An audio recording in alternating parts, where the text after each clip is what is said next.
Welcome back. We're here to preview Saturday's Premier League game between Everton and Chelsea. Let's start with Everton. The big news this week, of course, is the arrival of Samuel Eto'o. Great signing. It's a great sign, isn't it? I mean, you look at the wages he's on. I don't think it's massive money. You know, it's a 2-year deal. It's no lose for me. I mean, he could have gone to the likes of Qatar, I should imagine, and made 3 or 4 times his weekly packet. You know, abroad. It shows he still wants to play at this level. I mean, last season for Chelsea, you know, he scored 9 times in the Premier League. I think it was 21 appearances, 21 starts. But you know, he can come in there, he can galvanise the younger players, and he's a great option to have on the bench. You know, you think about what he's done in his career.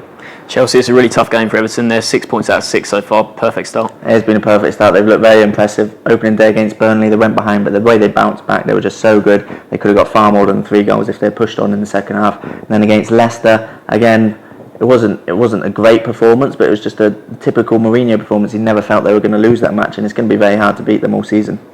So it's such a tough game for Everton now. I mean, they're after their first win, but they probably should have won both their first games, shouldn't they? They should have done, yeah. I mean, the Leicester one, first game of the season was a bit, you know, with the crowd driven through. But I think last week was disappointing. I mean, you go 2-0 up against Arsenal, you know, Lukaku was causing Mertesacker all sorts of problems. And it sort of felt like they were holding on in the second half, which shouldn't have been the case. You're at home, you're 2-0 up. They didn't really push forward, did they? They didn't really threaten. Arsenal came back, and as soon as they got the first Arsenal, you worried about the Everton defence. I mean, you look at their record of conceding goals, and it's actually quite poor. The last season and this season, obviously, they've conceded 4 times already. But I think they'll be keen to just get that win on the board. I mean, it's obviously a difficult game, but. Yeah, Diego Costa, obviously a lot of talk about him coming into this season. He's scored in both games so far, but both scrappy goals. I mean, do you see him continuing to find the net? I do, yeah. I mean, I think he was a perfect signing for Chelsea. They're the sort of goals Chelsea didn't score last season, and that's probably why they didn't win the league title. They didn't have a player like him in the box getting those goals. I think he could be the perfect striker for them, and I think he could be the difference which makes them the champions this season.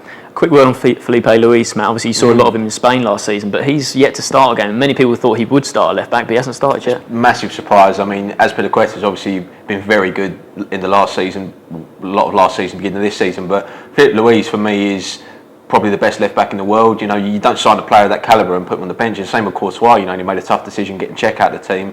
He has to get Felipe Luis in there. I mean, he's so good. I don't know if people realise how good he is, but strange for me. Okay, Barney, so Chelsea, can they make it 3 from 3? Score prediction? I think they can. Obviously, Goodison Park, a tough place to go. Arsenal found that out last weekend, but I think 2-1 to Chelsea is my score prediction. Matt? I think it's written in the script in it for Eto'o to come on, maybe get a goal, maybe do the old man celebration or something. I think that might be the case, and I think it'll be a draw again. I think it'll be 2-2 again, so it'll be 3-2 draws for Everton. I'm going to go 2-2 as well, actually. So we've got 2 draws and a Chelsea win.